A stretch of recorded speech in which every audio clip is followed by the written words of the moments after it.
Hello, everyone. Welcome to Youth Bombs. Thanks for stopping by. My name is Coleman. My name is Lucas. My name's Thomas. All right, fellas, we got so much to get into. We were gone last week.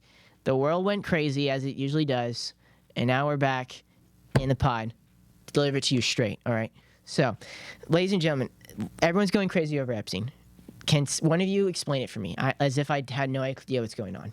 Yeah, so basically, in 2018, 2019 era. Like, I thought this guy was dead, right? Like, why is he in? Yeah. So, Explain. 2018, 2019, big billionaire Epstein, Jeffrey Epstein gets caught, goes to jail. He's about to hear for his bond, and he mysteriously commits suicide, right?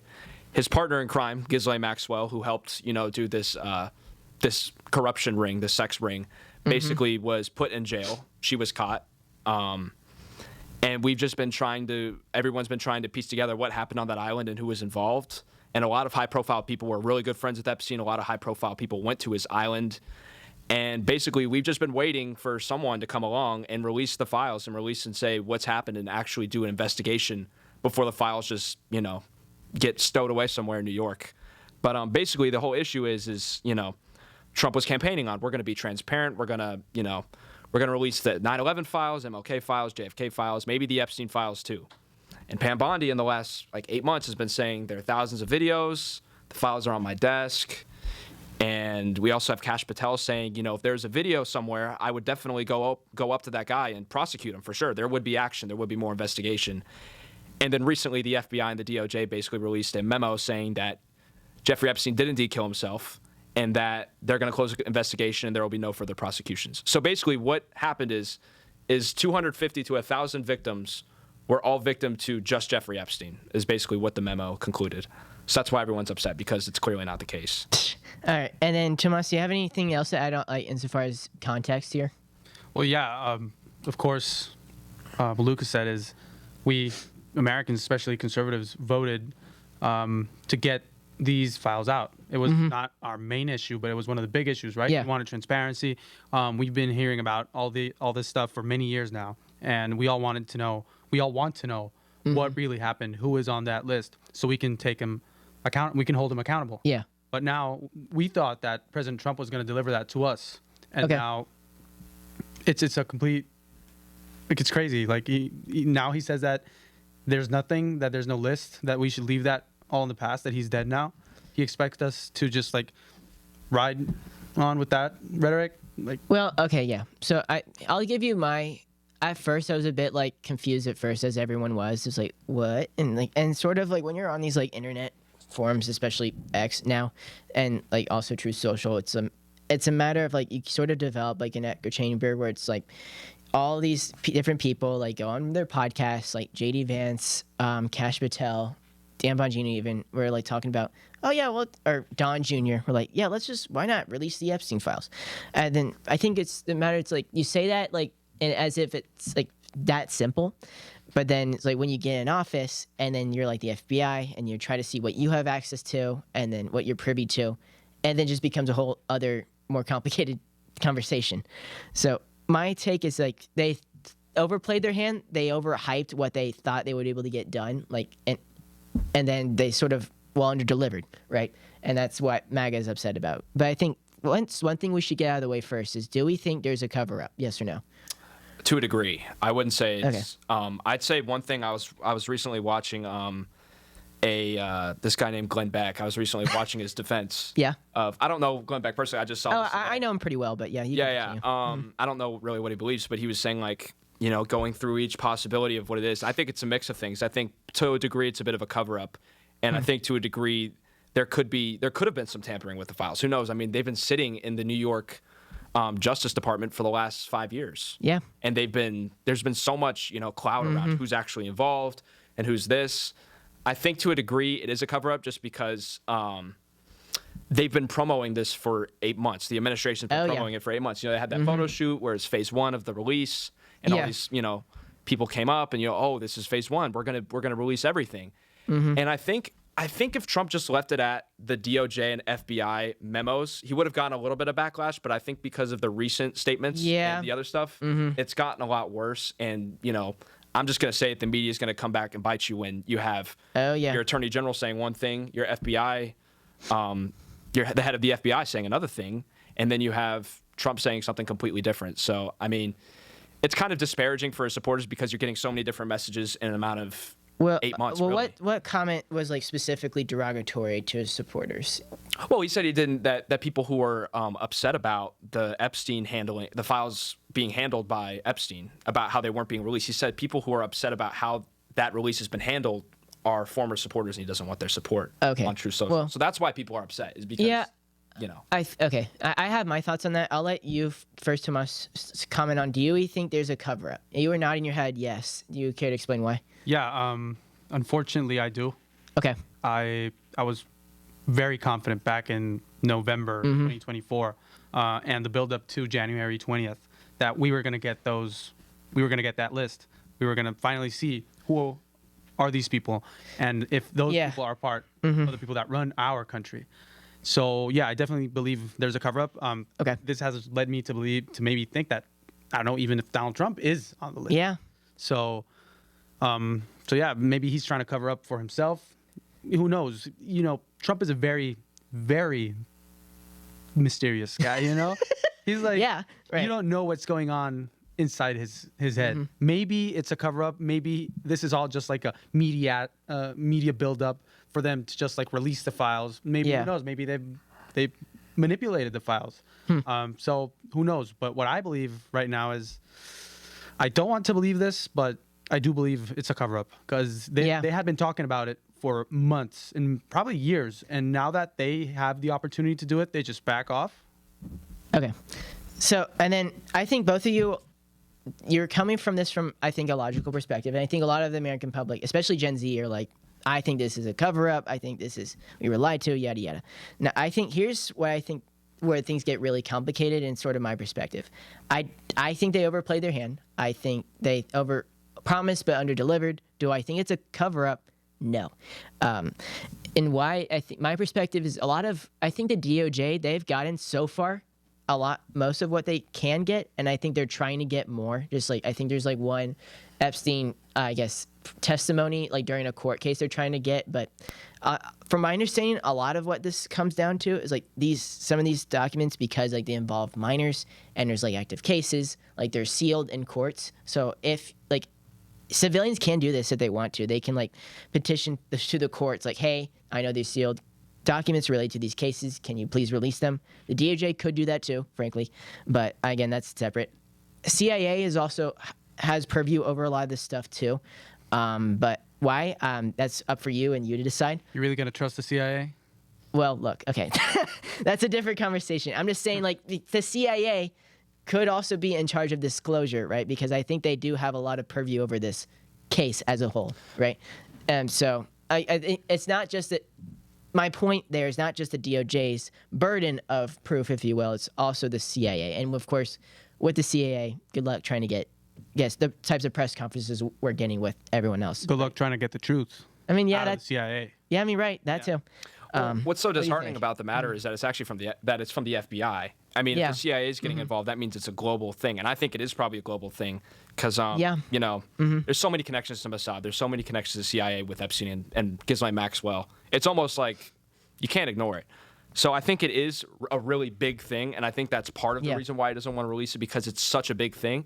I haven't seen a lot of people saying that he's going to use it for foreign diplomacy, or not really diplomacy in a sense, but using it to make moves on foreign partners and the CIA. I think he's going to use it as like, you know, collateral against the deep state in a sense, or even Israel. I don't know. I mean, that's what Alex Jones said, and I don't really trust him. But I mean, he said, Trump has access to the client list, and now he's going to use it to blackmail foreign leaders, NATO, to cooperate with America for his agenda. Yeah. And like, does anyone believe that? I mean, you can hope. You can hope. I don't believe that. But anyway, if you guys, I don't know. If you guys want to believe that, sure, I don't believe it. And I think there's a whole other conversation to Epstein, too, that I don't think is getting talked enough about at all. Like, Epstein was a very financially, I think, corrupt dude. And I don't think many people are talking about his financial schemes enough.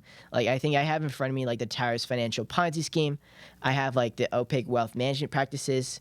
I think there's, like, banking relationships and ALM failures. There's, like, his relationships with Les Wexner and, like, all that other stuff. And then I think Alan Dershowitz is another good thing to bring up. Yeah, it just goes so deep. so deep. And then like Harvard and MIT as well. Like there's like a whole other piece of this conversation that I don't think is getting addressed. I think we all care about children and protecting children, right? I think that's why like the topic of sex trafficking is making the forefront.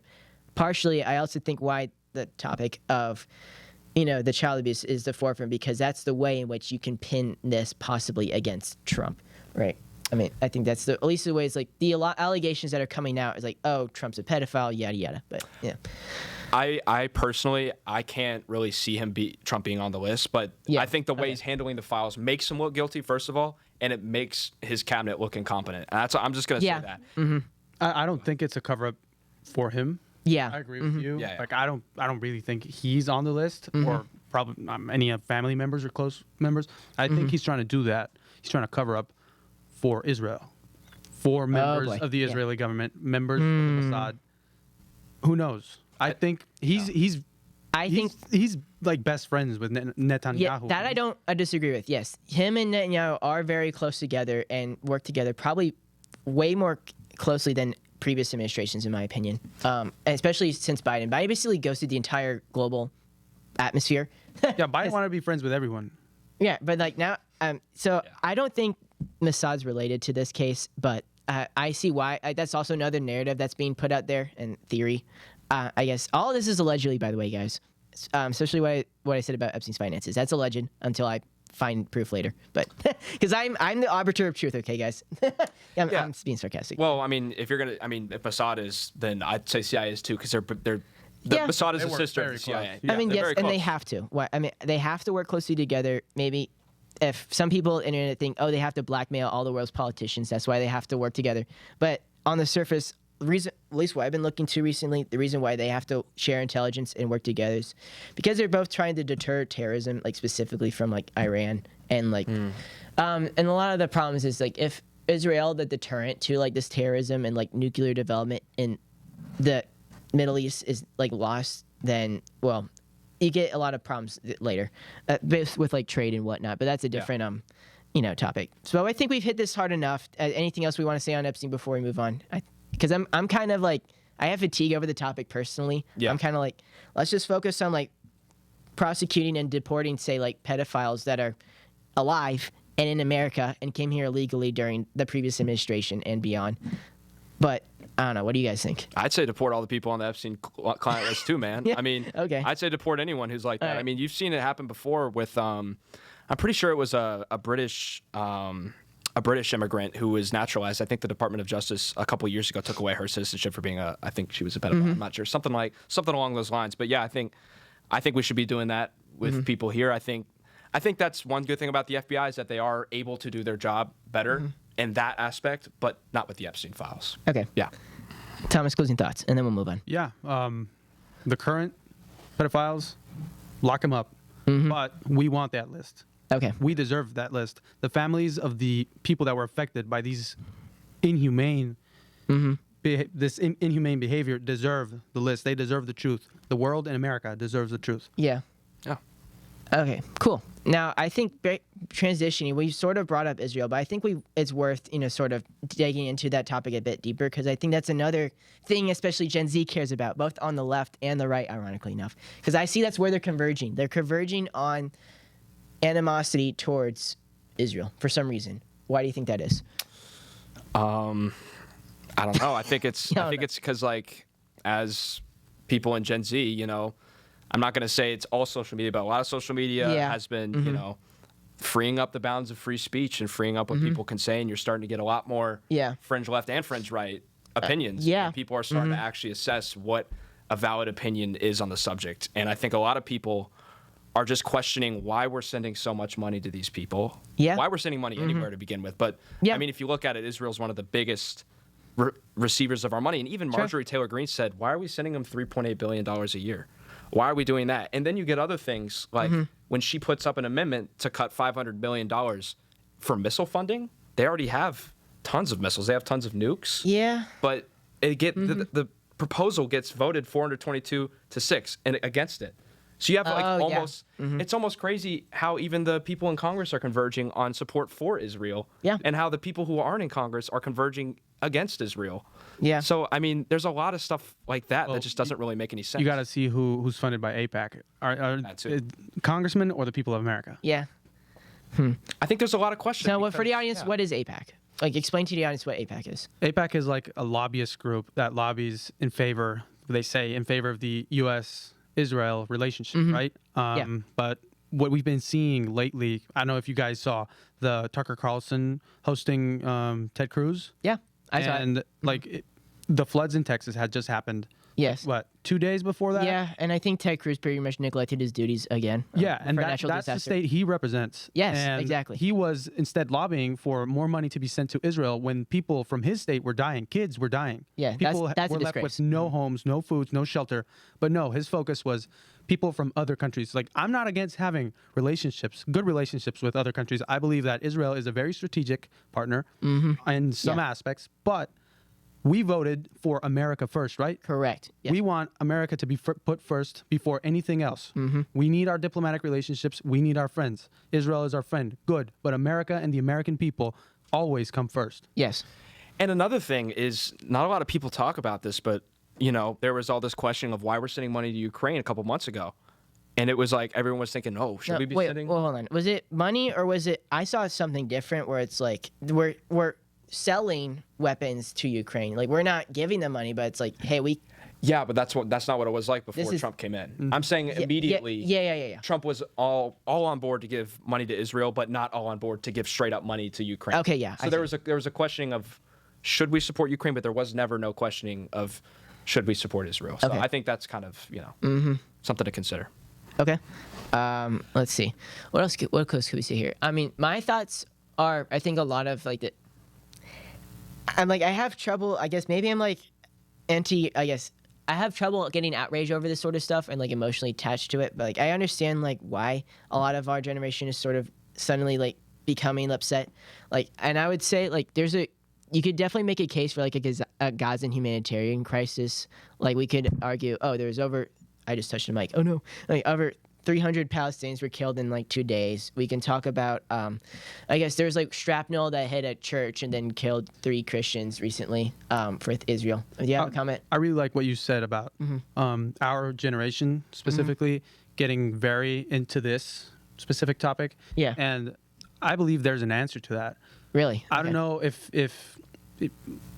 like our grandparents, our parents, when they were young homeowners, Yeah. they could buy their homes, they could buy a car when they were young. Okay. Can we do it? Do we see it possible in the next 5, 6, 7 years of our lives? No. And we see these politicians focusing more on sending aids and money to foreign nations instead of helping us, the young generation, the future of America.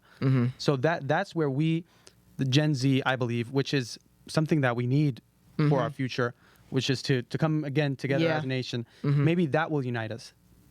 Our concern for our future and the future Yeah. of this country, left or right, Democrat or Republican, we leave that aside to come together to fight and Yeah. like make ourselves heard because we want better opportunities and a better future. Okay. So yeah. What else could I say? And I think like having like the approach of like from an economic perspective, as you just articulated, is like, hey, we need it sort of we're like fiscally we're being stretched very thin, and I guess it gets tricky because you hear about, say, I don't know, like the genocide that happened on October 7th, and then again right now like emotional stories, like for instance, I do want to mention this, like the Druze, which is like a specific religious group of people that have like a safe place in Israel. They're currently getting slaughtered by like Muslim terrorists, and like those stories are difficult to hear, and like right, and then of course by then if you like bring up the stories and then attach it to, okay, this is why we need to send money over there, right, and then it gets tricky because I don't know, right, we have compassion for our allies, but then it's like, do we have the resources to be that compassionate, right? That's the whole point of the conversation, I think, right, Tomas? I don't know. Well, Lucas, what are your thoughts? Yeah, and and that's same thing with Ukraine. It's like we're going to get from the deal that Trump laid out. I'm pretty sure Zelensky signed it, but from the deal we're going to get out, we're actually going to benefit from it. We're going to get their natural. The deal was we were going to get their natural resources. We were going to provide aid.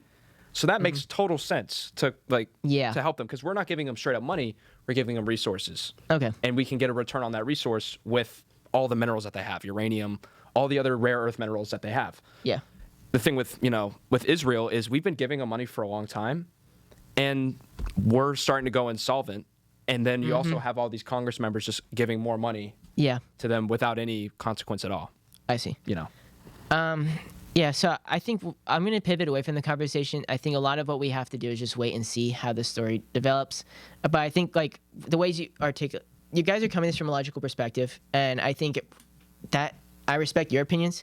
I think we just have to be a little bit careful, because I am noticing a fair amount of like Gen Z that is like taking this a little bit too far. Of course, 100%. Like when it's 100%. like, where like they're taking it towards like the angle of anti-Semitism. Yeah, they're involving religion right here, and it has nothing to do with it's a humanitarian thing. Yeah, like, we don't put religion. Humans come before anything, Yeah. So they, going to that extreme, and we have been seeing it. I agree with you, and that's not the way to go. Okay. Yeah.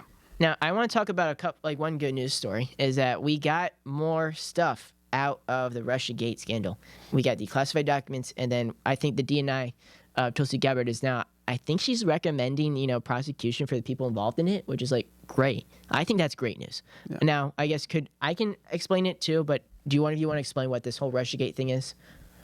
You can go ahead. Well, I'm very basic on. Okay, we'll start with basics, and I can fill in the what gaps. has been happening right now. But basically, they have like opened up the whole stuff that they had going on for the 2016 election, when they were saying that the Russians had interfered in our presidential elections to get Trump elected. Yeah. And they made up all these like documents and everything. Like the Steele dossier. Yeah, and turns out they were fake.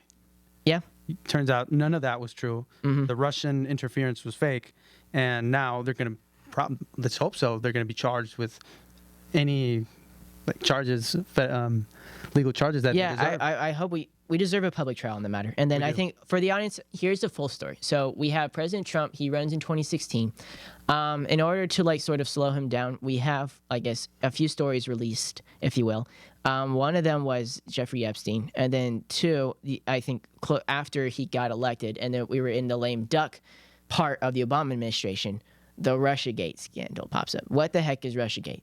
Well, we're going to allege that, okay, Trump won an election fair and square, but is it really fair and square? What if Russia is involved? So therefore, we're going to create a story. Now, allegedly, we have Obama working with people in intelligence to craft a narrative that Russia wanted Trump to get elected. Therefore, he's not legitimate. Therefore, we want to impeach him once and then again, et cetera, et cetera. So, and then part of to sort bolster this theory was this Steele dossier, and then a fuller investigation, I guess, ensued after called the Mueller report, which was inconclusive, by the way. So yeah, it was a whole mess and something we had to deal with. Now, why would they pick Russia of all countries? Well, I think it's because of we're coming off of I guess recently Cold War ends, and then a lot of our Hollywood, I guess, movies, which I think allegedly the CIA was involved with too. Works heavily involved with, hey, let's portray America in a positive light, and specifically the CIA, and then show how bad Russia is, and then create a lot of fear, and then I guess understandably so. And then now everyone has it in their mind, thanks to Hollywood, and then living through the Cold War, that Russia bad, Russia bad. Now we can bring Russia in randomly into this conversation of bringing a new president into town, and then try to bring that against him.